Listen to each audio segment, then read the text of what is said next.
الاعتراف مالك.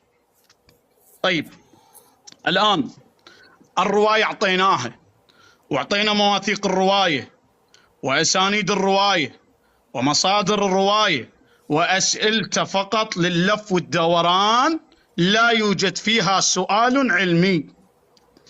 الآن أبو عمر الشامي، السؤال إلك، هل من المعقول زوجات النبي 9 من زوجات النبي، 120 ألف صحابي خلفاء، كلهم هؤلاء ما سمعوا النبي يقول أركان الإسلام عندك، بس واحد سمعه؟ معقول النبي عايش ويا عائشة 23 سنة و20 سنة ما يوم قالها لا إله إلا الله من أركان الإسلام؟ يعني هو ما علم عائشة بس روايات الرضاع وروايات الجنابة ورواية نزل وطلع، أركان إسلام لا تتجاوز. لا روايات شنو ما متجاوز؟ لا ما صار اخذ 8 دقائق 9 دقائق ما متجاوز، وانا ساكت مشان رد عليه. ما متجاوز، رواية في كتبك. انت بتخلص انا ما متجاوز، رواية في كتبك. نعم عائشة، مو تقول ان عائشة تعلم الرجال من باب الحكمة. رد عليك، اسمح لي رد عليك. لا اوقف، لا ما اسمع لك، لا خلنا نخلص. اسمح لي اسمعني، انتم تفتكرون اسمعني يطعن وما رد علي. يا اسمعني انت دوري. اسم لا ما جا دورك، صار لك ساعة تعيد نفس الكلام. لا ما جا دورك، اكتب المايك. اولا انا ما متجاوز على عائشة، انتم تعترفون تقول واذكرنا ما يتلى في بيوتكن، واذكرنا، فان نساء النبي عندك قاعد يعلمن الزلم على الجنابه، انا ما غلطان. هناك باب كامل اسمه باب حكم المني. انا هنا سؤال عندي فضول، هذا نبيك عافي الاصول وراح يعلم عائشه على الخرطات التسعه والجنابه ركو ابو اديب. نعم ليش تروح على غير موضوع؟ خليك بنفس الموضوع. معليش لا نفسه باصول الدين.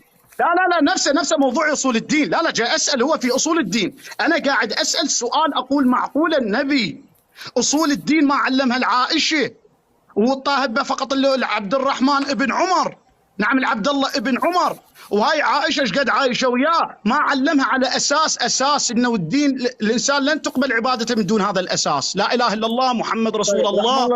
اعطينا مجال نرد عليك. علاء تمام خلص يلا تفضل. رد علي ردود علميه، رد علمي اريد، تفضل. شوفوا الرد العلمي. الروايه لا تقاطع ابدا. الروايه التي جلبها من رجل اسمه محمد بن محمد المرلوحي السبزواري.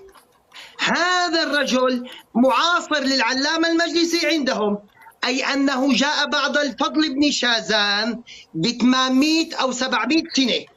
كيف يقول قال الفضل بن شازان؟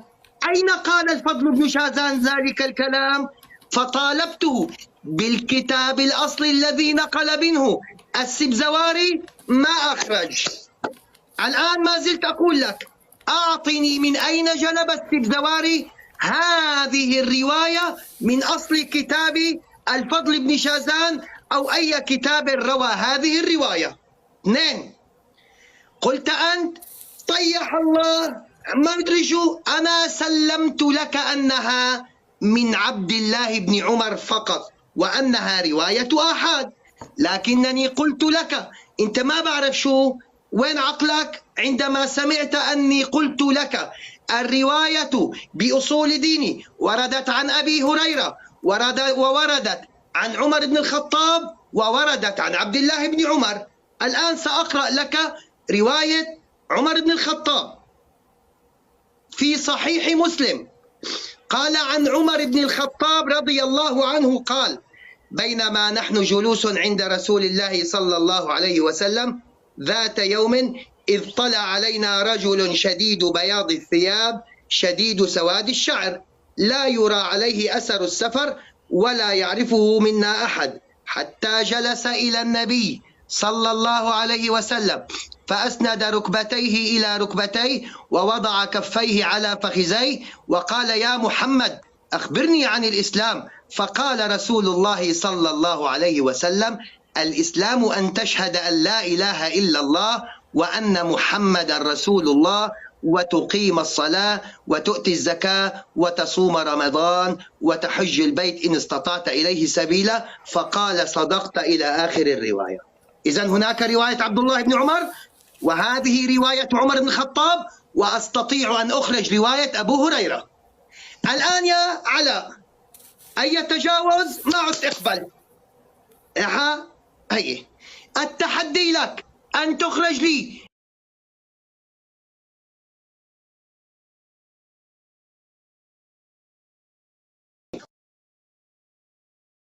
رواية أصول دين. بني الإسلام على 5 رويت عن عبد الله بن عمر وأبو هريرة، وقرأت لك رواية عمر بن الخطاب في صحيح مسلم. أنا الآن أتحداك من هذا المنبر أن تأتيني بأصول دينك 5، ألا وهي التوحيد والنبوة والإمامة والعدل والميعاد، برواية ولو ضعيفة عن أحد من أئمتك. مو رواية آحاد، نص ربع آحاد، مو رواية صحيحة، رواية ضعيفة عن أحد أئمتك بهذه الأصول 5 لدينك. تحديان يا علاء المهدوي، أي تجاوز راح استبيح البث كله، ما في تجاوز راح أسكت. هاتي لي من أين جلب السبزواري هذه الرواية تبع الفضل بن شاذان، مالت الفضل بن شاذان. 2، هاتي لي رواية من كتبك عن أحد من أئمتك بأصول دينك 5، التوحيد، النبوة، الإمامة، العدل، الميعاد. راح أعمل ميوت وهاتي لي تحدياتي. أنا أعطيتك أنها من عبد الله بن عمر وعمر بن الخطاب وأبو هريرة، 3 من صحابة رسول الله.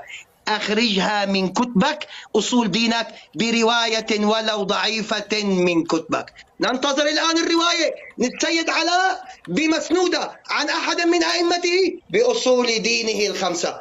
يلا علاء المهدوي، هات له للحج العسقلاني، للحج العسقلاني هات له ما أراد من تحديات. مسوي له أجواء لك ودرينا والله.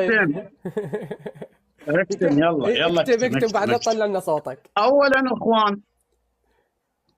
اولا رادي كحلة عماها، اقل له روايه عندك راوينها 3 روات، روايه هي نفس الروايه.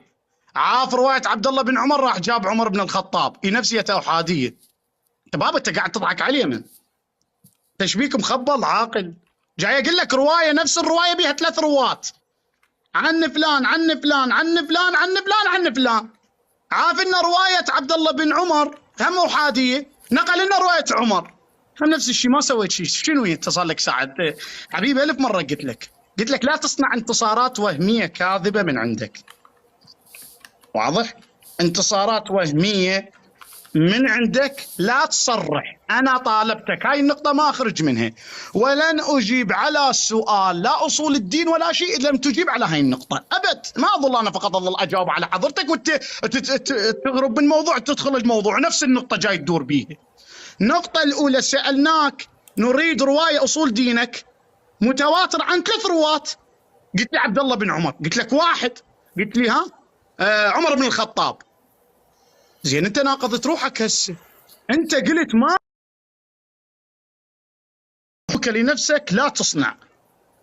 ثانيا صاحب كتاب المختصر اذا تعلم او ما تعلم هو قال الصدوق، صاحب كفاية المهتدي، مو هو نقل مباشر عن فضل بن شاذان.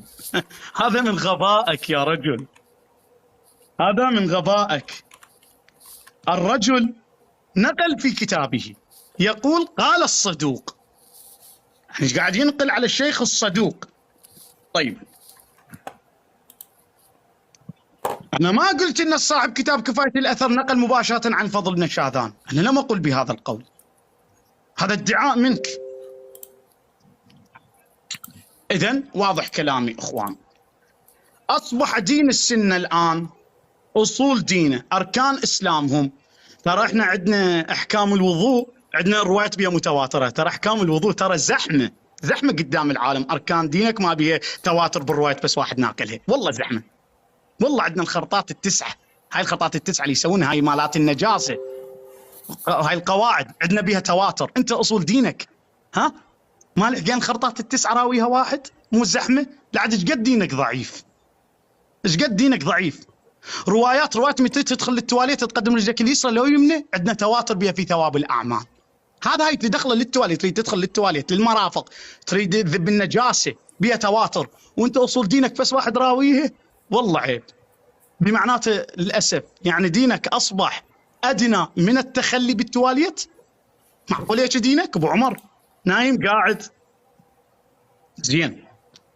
اذا اخوان حتى سؤال وهمي طفر من ابن عباس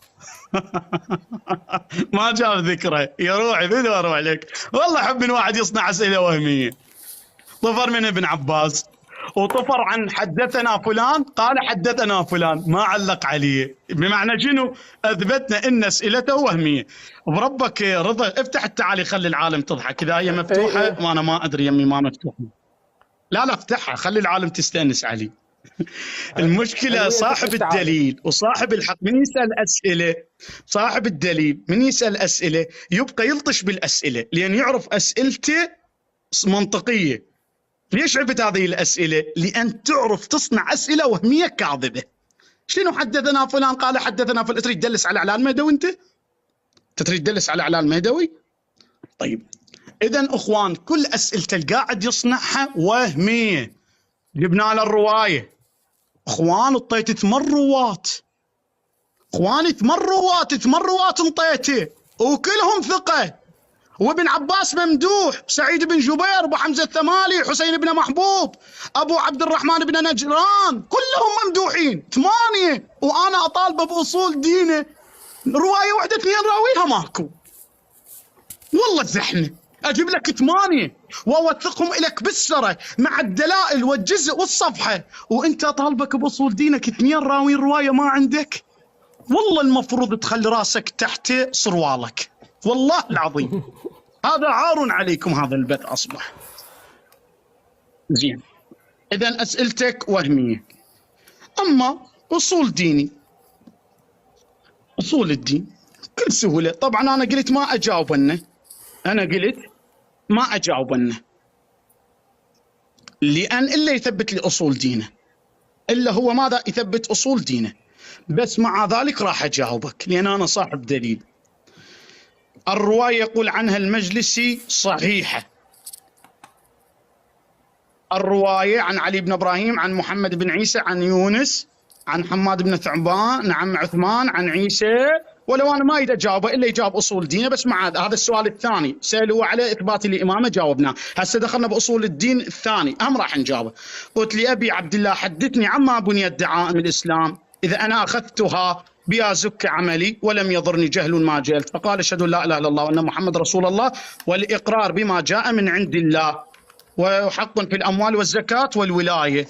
اذا اصول الدين عندنا اخوان الثلاثه الاساسيه، لا اله الا الله، محمد رسول الله، علي ولي الله. هذه اصول الدين الثلاثه. تقولي لي العدل والميعاد من وين؟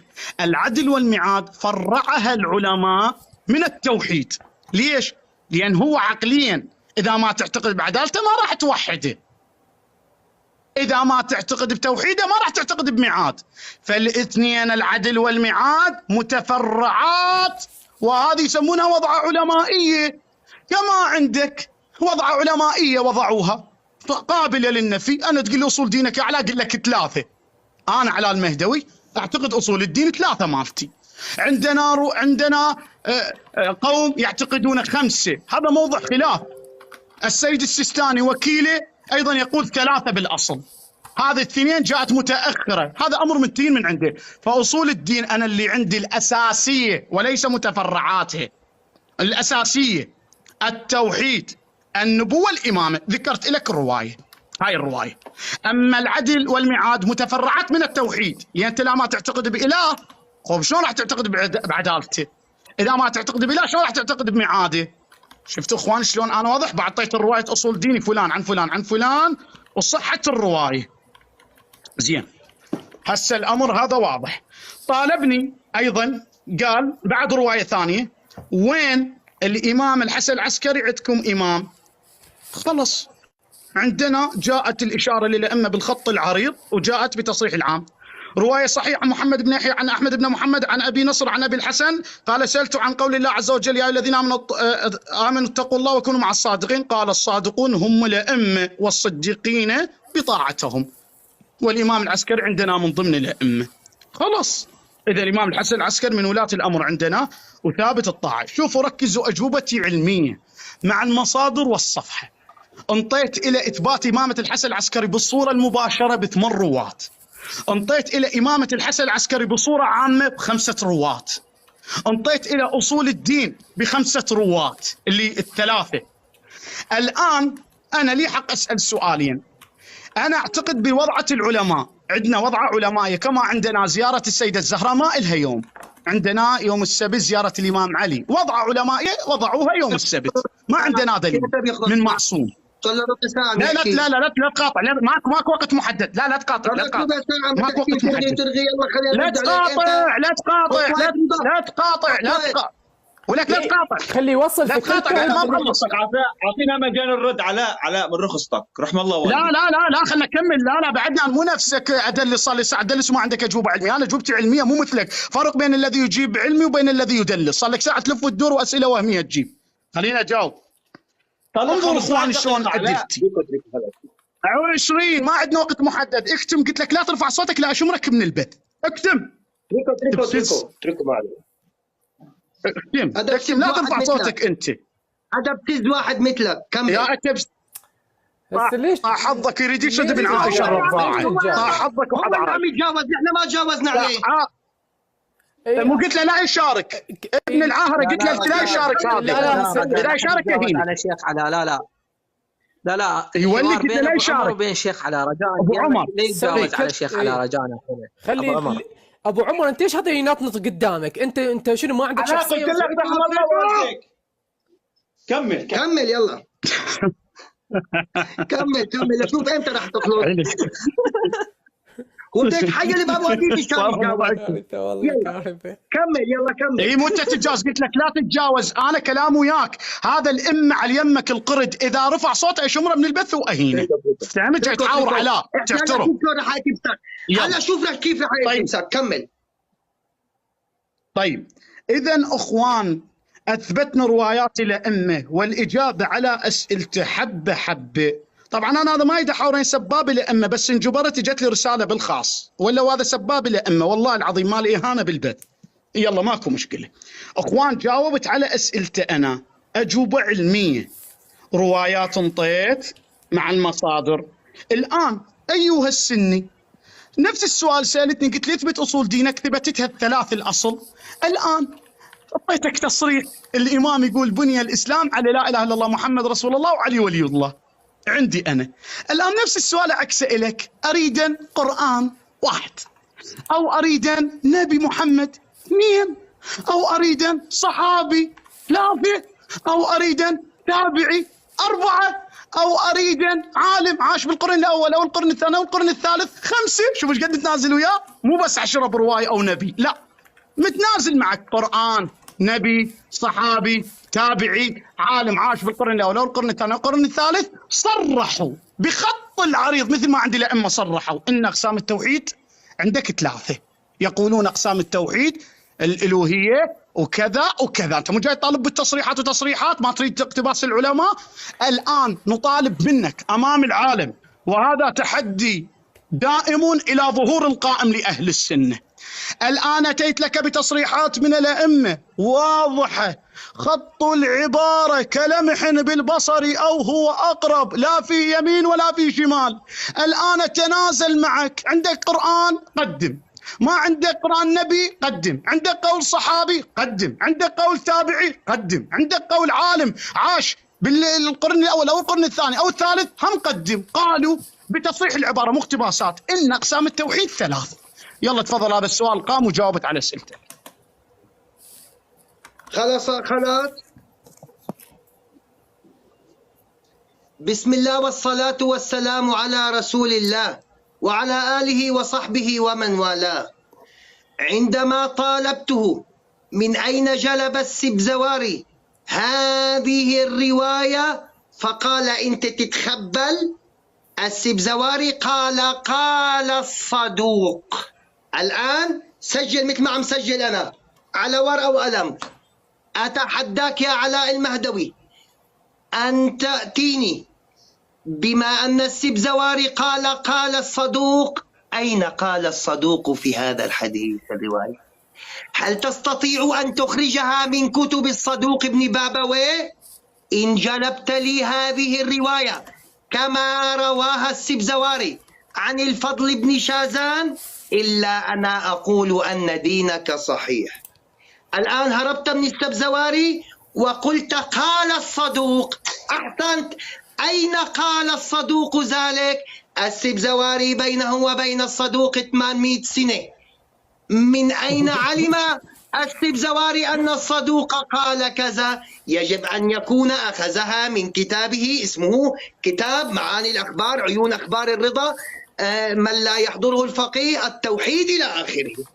بما أنك قلت أن السبزواري قال الصدوق، هات لنا أين قال الصدوق بذلك. درجن 2. قال هو رواية أصول دينه اعترف أبو عمر الشامي أنها رواية آحاد عن عبد الله بن عمر. أين اعترفت لك أنا ذلك؟ عم تضحك على الناس وتضحك على حالك. قلت لك رواية أصول ديني وردت عن 3 من الصحابة، عبد الله بن عمر وعمر بن الخطاب، وقرأت لك رواية عمر بن الخطاب وعن أبي هريرة، وأستطيع أن أقرأها لك. رواية أصول ديني وردت عن 3 صحابة، ولو سلمت لك جدلا تنزلا أنها رواية آحاد عن عمر أو عن عبد الله بن عمر أو عن أبي هريرة، فطلبت منك وأطالبك إلى الآن أصول دينك. شوفوا يا ناس، أصول ديني أنا بني الإسلام على 5: الشهادة، شهادة التوحيد وأن محمد رسول الله، وإقام الصلاة، وإيتاء الزكاة، وصوم رمضان، وحج البيت. 5. شوفوا شلون جاية بالرواية. بني الإسلام على 5: شهادة أن لا إله إلا الله، وأن محمد رسول الله، وإقام الصلاة، وإيتاء الزكاة، وصوم رمضان، وحج البيت لمن استطاع إليه سبيلا. هذه محكمة، شوفوها، لا زادت حرف ولا نقصت حرف. الآن طالبته بنص ربع رواية عن أحد من أئمته، قال إن أصول الدين أو دعائم الإسلام أو أصول الدين هذه 5 فقط.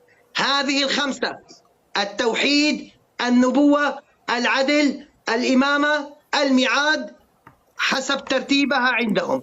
فجلب لي رواية، سأقرأ لكم هذه الرواية لنشاهد هل فيها أصول دين الشيعة 5.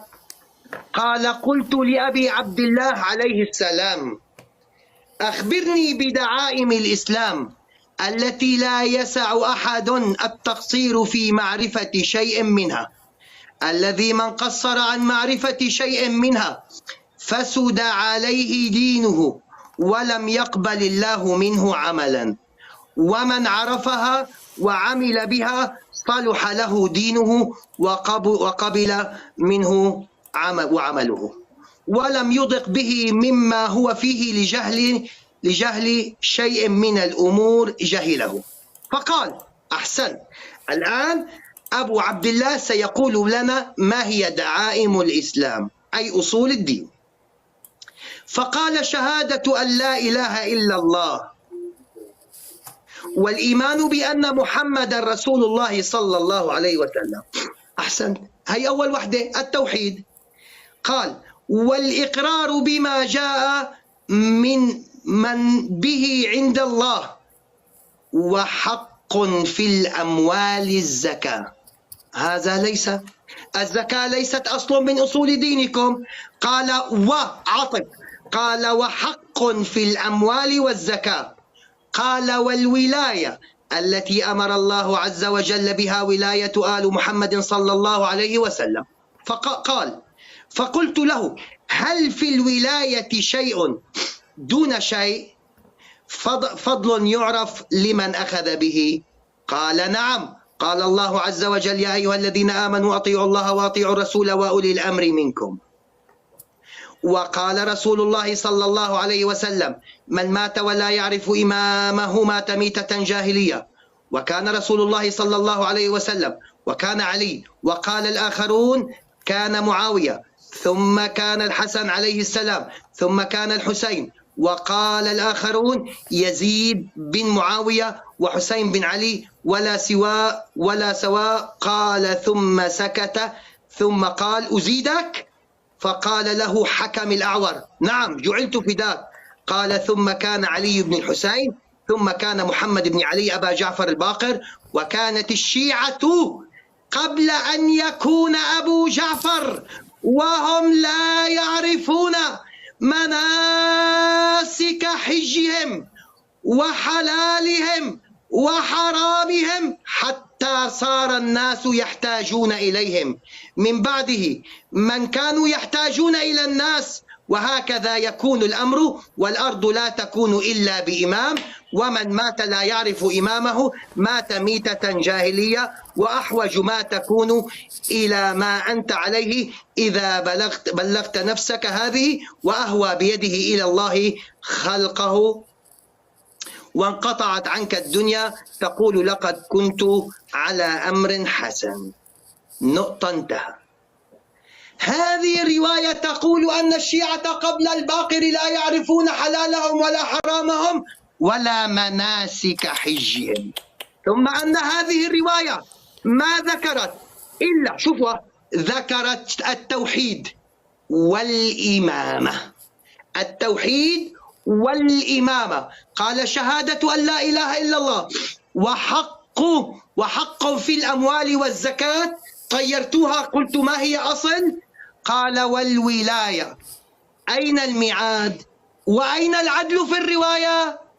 أين العدل؟ أصول دينك 5: التوحيد والنبوة. هنا التوحيد والنبوة موجود، والإمامة موجودة.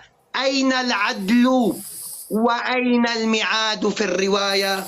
ثم أن الرواية تقول أنكم ما كنتم تعرفون يا الشيعة قبل الباقر مناسك حجكم ولا حلالكم ولا حرامكم. اثنين. كافي يعني كافي، انت طولت يعني. خلص إلزامي. علاء المهدوي، قلت أنت أن السبزواري قال الصدوق أتحداك أن تخرج هذا القول وهذا السند من كتب الصدوق ابن بابويه. 2. هاتي كما جلبت لك من عبد الله بن عمر وأبو هريرة وعمر بن الخطاب أصول ديني، ولو سلمت لك أنها رواية آحاد، هات نص ربع رواية آحاد وضعيفة بأصول دينك 5، لا زيادة ولا نقصان. دير بالك تروح تجيب لي رواية عبد العظيم، إلك رد قاسي عليها. هات لي من فم أحد من أئمتك أصول دينك، والتي هي التوحيد، النبوة، الإمامة، العدل، الميعاد. ثم هات لي أين قال الصدوق حدثنا الفضل بن شازان عن الحسين أبو حمزة السمالي، عن الحسين بن محبوب، عن سعيد بن جبير، عن ابن عباس أن النبي قال كذا وكذا. أخرجه من كتب الصدوق، بما أنك وضعته على الصدوق أخرجه من كتب الصدوق، وأخرج لي رواية بأصول دينك 5 من فم أحد من أئمتك. يلا هات. أي تجاوز وأي كلمة راح أخرب الحوار كله بكل أدب واحترام. أتوقع بعد خلص يعني أنا هم أريد كل البث علق عندي. وياي تسمعوني؟ أنا سمعك شيخ. سمعك اخوان تفضل علاء. طيب خليك تم. اخواني بارك الله فيكم، هذا الرجل حقيقة يعني والله العلي العظيم كلما أريد أن أحسن فيه تهريج الظن بس تهريج. وأقول إن هذا اي والله احسنت يا اخي، ردتك تعترف بس اريدا الفتره اللي السبزواري اللي قلتها انت، بس اعطيني بيا قرن بيا سنه بس اريد منك امام العالم. سبزواري بيا سنه ميرا سبزواري بس اريدا من عندك على مود اذكرك. ابو بس افتح ابو عمر، بس افتح الميرا السبزواري. تسمعوني؟ المهدوي تسمعني؟ نسمعك. شيخنا يسمعك مولاي. شيخ علاء بس يسمعك بس ولو 15 ثواني وبعدين لك المايك، بس اذكر في الشيء هذا في كتاب مال الصدوق غير؟ اي نعم، يقول الوسائل وكان عند ميرلوحي المعاصر للمجلسي الساكن معه في اصبحان مولاي نفسية جليلة ككتاب الرجعة لفضل بن شاذان. بوم. فالمجلس ذكر أن مولاي للسيد محمد كتاب الفضل بن شاذان، فهو ينقل عن كتاب الفضل بن شاذان في كتابه. احسنت سيد مولاي. انا اريد ابين الوقعة التي وقع فيها. يا غبي، الصدوق بالسنة 350 هجري والفضل بن شاذان 260. احد غبي غير اهلك وامك اللي ربوك ولك لا تجرب. رجيت صدق غبي باعوا بين تدليسه، والله بين تدليسك ابن الرضاعه. اسمع من اين له الفضل بن شاذان؟ لا تتجاوز يا غبي لا تتجاوز. خلاص اكتب المايك. طاح حظك ابن الرضاعه تنتشر. طاح حظك انك تافه لك. طاح حظك ابن الزانيه عائشه، ابن عاهره، ابن العائشه الرضاعه. نزل الزباله ابن الزباله. نرجة الزانيه ابن عيوشه نرجة مهدي ابن الرضاعه. ابن الرضاعه نزل جاي غلطات يا هذا ما ينزل علق البث كله. ابن الرضاعه يا شيخ علاء ابن عائشه العاهره. انت وقعت في عائشه عاهره. الشيخ علاء بس خلنا نكمل يا ولد. رضا اي تفضل شيخ. رضا راح انزل واصعد. خلنا نبين القضيه اللي طاح فيها، بس خلنا ننزل على مود اصعد لا ينحضر. شيخنا انا علق البث عندي ما اقدر اصعد بعد احد. شيخ يا رضا بس كبر لي الصوره، ما اقدر علق البث كله، لا اقدر اسد البث، لا اقدر افتحه، لا اقدر. طيب بس اذكر في الشيء يعني عادي الناس تشوف. هو هذه الروايه يقول السيد محمد أنه نقلها عن الشيخ الفضل بن شاذان. طيب، ويقول كيف ينقلها عن الفضل بن شاذان؟ هذه مرسلة. ولكن ذكر في خاتمة المستدرك الميرزا النوري رحمه الله في الجزء الأول رقم 32 يقول والوسائل وكان عند ميرلوحي. سمعون بس التعاليق اشوف. نسمعك. كتبوا له شباب، كتبوا المشاهدين كتبوا نسمعك. اي نسمع. طيب اخوان، اولا هذا الرجل اذا يعتبر كلمه هذا قلت له هذا من غبائك، يقول لي ليش تتجاوز؟ طيب انا صار لي ساعه ردد بهاي الكلمه وانت هم رددت. هاي الطبيعيه من غباء طرحك، يعني ما تتجاوز. يعني صار لك ساعه انت ما انزعجت، هسه من صدناك بالقضيه انزعجت. اولا اخوان والله العظيم يا اخوان غبي. هو انا طيحته بمتاهه. شنو قلت له؟ قلت له الشيخ الصدوق الفضل بن شاذان، مو العلامه الصدوق. هو يقول له الصدوق معناته صديق بكلامه، صادق بكلامه. الشيخ الصدوق الفاضل بن شاذان. هو راح وين؟ راح لشيخ الصدوق. شيخ الصدوق بالسنه 350 والفضل بن شاذان بالسنه 260. هذه واحده. يعني شوف انا اريد ابين للعالم هو فقط على المواقع اقل طاح بهذه الوضعيه، ضاع بيها. هو الروايه تقول، ستقرون اي واحد يقرا الروايه مكتوبه قال الشيخ الصدوق الفضل بن شاذان. لو اقدر اسال صعد لكم فتحت لكم كاميرا. الروايه تقول قال الشيخ الصدوق انا افتحها شيخنا الفضل ابن شاذان.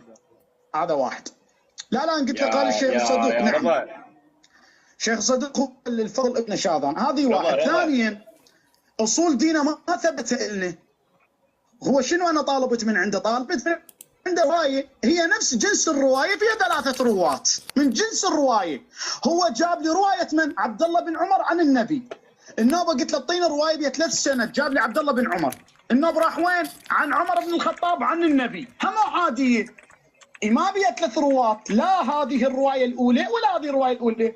ثانيا اذا انت اعترفت امام الناس وقلت بملء الفم يا ناس ما عندنا روايه باصول الدين الا احاديه، هو قاعد يعترف يعني الروايه بس واحد راويه. طيب لعد علي ما صار لك ساعه تحاور الناس وتريد روايه متواتره وتدقق بالاسانيد. طيب انت لازم تروح تشوف العوره في بيتك انه ولا تجينا. يعني انا اعطيك 8 رواة وكلهم ثقات وواحد ورا الثاني، وتروح تعتب هذاك شلون نقل عن ذاك وانت روايه عندك واحد ناقله. هم اقول لك انا شوفوا هاي الكبسه. البخاري امتى ظهر؟ السنه 200 هجري. 200 هجري. طيب عبد الله بن عمر بيا فتره النبي. شلون انتقلت الروايه من 20 هجري بوجود عبد الله بن عمر الى السنه 200 هم منقطعه؟ منو اللي نقل بين هذه الفترات؟ قاعد يسولف على الانقطاع، هو وقع فيه. يعني البخاري ظهر الرجال ب 200 ولادته 193 150 سنه عبر الروايه من 20 هجري الى 200 هجري. وين الرواة؟ ما حسبنا عليه. يا اخي والله العظيم مسخره. ثالثا يقول اريد اصول الدين ال5. طيب وانا اعترفت لك واقول لك اصول الدين باتفاق العلماء يقولون اصول الدين 3. هذا امر متفق عليه عند العلماء، اصلها 3. العدل والميعاد متفرع من التوحيد. متفرع. لماذا؟ يقولون عقليا يسمونها وضعه علمائيه. عقليا ما من المستحيل تعتقد به بتوحيده وانت لا تعتقد بعدالته. ما من المعقوله تعتقد بتوحيده وانت لا تعتقد بالميعاد. فانا قلت لك وضعه علمائيه على اسس الروايات. لا اصول الدين 3. وجبت لك روايه وجبت لك امامه الحسن العسكري سلام الله عليه بالتنصيب العام وبالتنصيب الخاص. طيب وانت ما ثبتت لي اصول دينك ال3. قلت لك اريد من القران ما جبت، من النبي ما جبت، من الصحابه ما جبت، من التابعين ما جبت، من علماء عاشوا في القرن الاول والثاني والثالث ما جبت. طيب على شنو تعاتبني؟ يعني ايش قد بتنازل وياك انا؟ يعني بتنازل الى اسفل الدكات، الى ابعد الدكات، ما قاعد تجاوبني. وانت تعطيك روايه بالاسانيد مع ثقه الروايات، وطبعا انت تجاوزت على مود تهرب لان انجلدت في قضيه الامامه. والله يبارك بكم ان شاء الله. انا اسمعكم اخوان من البث، تفضل.